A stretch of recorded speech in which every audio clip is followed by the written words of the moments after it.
अस्सलाम वालेकुम, मैं हूं ज़ुएब जेजा और आप देख रहे हैं मेरा यूट्यूब चैनल।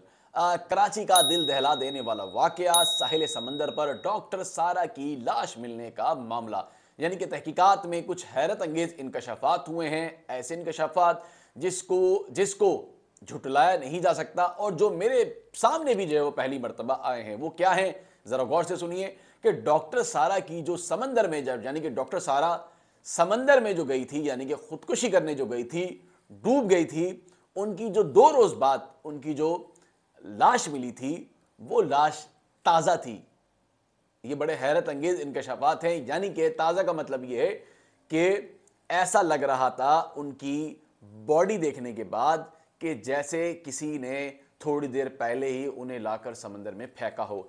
यानी कि जब ये वाकया पेश आया तो उस वक्त वो समंदर में नहीं गई थी, जब जो ऐनी शाहिद बता रहा है। अब यहां पर तजाद एक दूसरे के बयानात में, पुलिस कुछ और इन्वेस्टिगेट कर रही है। ऐनी शाहिद जिसने वाकया देखा है वो कुछ और बता रहा है, और लड़की जिसने अपनी वालदा को फोन करके बताया वो कुछ और है। ये पूरा एक ड्रामाई अंदाज में इस वक्त जो है वो तहकीकात जो है वो चल रही है, और तहकीकात बहुत ही सुस्त रवई से और तहकीकात सही सिमत में नहीं चल रही है।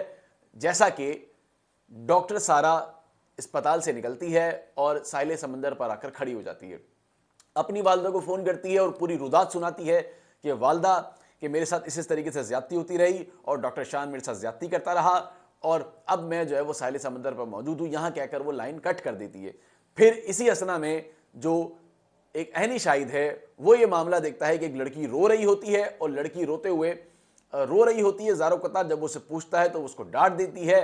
फिर इसी दौरान वो ये बताता है अहनी शाहिद कि मैं देख रहा हूं कि लड़की जो है वो मेरे सामने जो है वो समंदर में, उसकी गर्दन मुझे नजर आ रही। फिर एक वीडियो भी उसने बनाई जिसमें उसने बताया कि लड़की मेरे सामने मौजूद थी और मैंने देखा, देखते ही देखते वो समंदर में आगे निकल गई और अब उसका सिर्फ सर मुझे नजर आ रहा है। अगर आप वीडियो में देखें तो ये मामला सामने आ गया। अब जब पुलिस को 2 रोज बाद, ये बड़ी हैरत अंगेज बात है, जब पुलिस को 2 रोज बाद उसकी बॉडी मिलती है तो उसमें क्या चीज सामने आती है।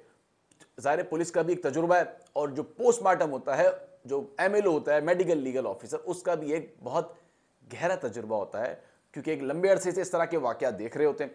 जैसे ही डेड बॉडी अस्पताल पहुंचती है, पुलिस भी मौके पर पहुंचती है। जब देखते हैं बॉडी को तो ऐसा लगता है कि जैसे कुछ घंटे पहले ही किसी ने उसे समंदर में फेंका हो, बल्कि 2 रोज पहले नहीं फेंका। क्यों? क्योंकि उसकी लाश ताज़ा थी। जिस तरह मैंने आपको बताया, उसकी लाश ताज़ा थी। उसके कपड़े जो उस दिन पहने हुए थे वही उसके कपड़े थे, जो उसने पहने हुए थे वो भी तब्दील नहीं हुए, लेकिन लाश कुछ घंटे पहले की फेंकी हुई थी। अब पुलिस इस सारे मामले को लेकर उलझ गई है कि यह मामला आखिर हुआ क्या है। एक तरफ वो फोन कर वालदा को बता रही है और वालदा भी यही बयान दे रही है। दूसरी जानिब डॉक्टर शान ये कहता है कि 2 रोज पहले डॉक्टर शान ने जो पहला बयान दिया, यानी कि जो मुल्जिम है, उसने बताया कि 2 रोज पहले यह वाकया पेश आया था। वो भी एक नई बात बता रहा है, लेकिन उसने तमाम सबूत जो थे, जो तमाम शवाहिद थे, वो तमाम के तमाम उसने मिटा दिए। यानी कि जो CCTV का अहम किरदार था वो उसने तमाम का तमाम मिटा दिया। अब पुलिस ये उलझ गई है सारे मामले को जानने के लिए कि आया जो लाश है वो फेंकी कब थी, या अहनी शाहिद सही बता रहा है या डॉक्टर शान सही बता रहा है। अब इन सब के बयानात थे, उन सब के बयान को अगर क्रॉस चेक किया जाए तो तमाम के बयान जो है वो एक दूसरे से मिलते हुए नजर नहीं आते। अगर डॉक्टर शान ये कहता है कि 2 रोज पहले मामला पेश आया तो फिर उसने उस दिन अपनी वालदा को फोन क्यों किया? अगर वालदा को फोन किया है तो फिर ऐनी शाहिद क्यों बता रहा है कि मैंने लड़की को देखा और लड़की जो है वो मेरे सामने समंदर में चली गई और जब मैंने उसे रोकने की कोशिश की तो उसने मुझे डांट दिया? फिर पुलिस ये क्यों कह रही है कि अगर इस सारी बातों को मान भी लिया जाए तो पुलिस फिर ये क्यों कह रही है कि लाश जो है वो ताज़ा है, बॉडी यानी कि कुछ देर पहले ही फेंका गया है? इसका मकसद ये होता है। तो इस सारे मामले को लेकर जो है वो तफ्तीश बुरी तरीके से उलझ गई है। यकीनन कोई प्रोफेशनल तजुर्बेकार अगर तफ्तीशी अफसर इस मामले को नहीं देखेगा तो ये मामला अपने मंतक के अंजाम तक नहीं पहुंचेगा। और जो बिस्मा है, यानी कि डॉक्टर सारा, जो बिस्मा नर्स है, उससे पहले डॉक्टर सारा काम कर रही थी, फिर डॉक्टर सारा को एडमिन अफसर बना दिया गया, फिर डॉक्टर सारा और डॉक्टर शान का आपस में एक ताल्लुक भी था, एक अफेयर था उनका आपस में। फिर उसके बाद बिस्मा आ गई तो बिस्मा के साथ भी डॉक्टर शान का अफेयर हो गया, लेकिन ये बात जो है वो सारा को पता चल गई। फिर इनमें आपस में अनबन हो गई और इस सारे मामले को सुलझाने के लिए डॉक्टर शान ने क्या किया अब ये मालूम चलेगा तफ्तीश में। लेकिन वो अपने तमाम बयानात से जो वो मुकर गया है। लेकिन उसके पास से डॉक्टर सारा का मोबाइल फोन भी मिला है। अगर डॉक्टर सारा का मोबाइल फोन उसके पास था तो फिर वो कौन सा फोन था जिससे उसने अपनी वालदा को फोन किया था।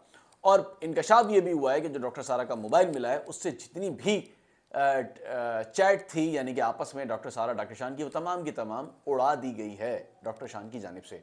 अब डॉक्टर शान के साथ उनका दोस्त भी था जो कि सारे मामले में सहूलतकार भी था। अब जब तक बिस्मा पुलिस के हाथ नहीं लगेगी, जब तक इस सारे मामले की ये सारा मामला आगे नहीं चल सकेगा। अब तफ्तीश बड़ी हैरत अंगेज तौर पर सामने आई है। ये पुलिस की भी समझ नहीं आ रहा कि ये मामला आखिर शुरू कहां से हुआ और अचानक से डेड बॉडी कैसे मिल गई। मामला 2 रोज पहले का था, 2 रोज तक पुलिस तलाश करती रही डेड बॉडी, लेकिन जब पुलिस को डेड बॉडी मिलती है तो ऐसा लगता है कुछ घंटे पहले ही उसको मारा गया है। डॉक्टर सारा महमूदाबाद की रिहायशी थी, वालिदैन ने चुप साध लिए। ज़ाहिर घर में खुद कफील थी, घर की कमाने वाली थी और उसे जानवरों से एक लगाव था। जिस तरह एनिमल लवर्स होते हैं, बहुत सारे लोग एनिमल लवर्स होते हैं, मैं भी एनिमल लवर हूँ, मुझे भी बहुत शौक है जानवरों से, बेहद शौक है। इस तरह जो एनिमल लवर होता है उन्हें इसी तरह से जो वो शौक होता है जानवरों का। और यहाँ पर भी यही चीज़ थी कि एक एनिमल लवर थी डॉक्टर सारा। सिर्फ इसलिए वो वहाँ पर मुलाजमत कर रही थी, काम कर रही थी, लेकिन उसे नहीं पता था कि उसे एक ऐसे जाल में फंसा दिया जाएगा कि उसका अंजाम जो है वो बहुत बुरा होगा। अब देखें तफ्तीश में क्या चीज़ें सामने आती हैं।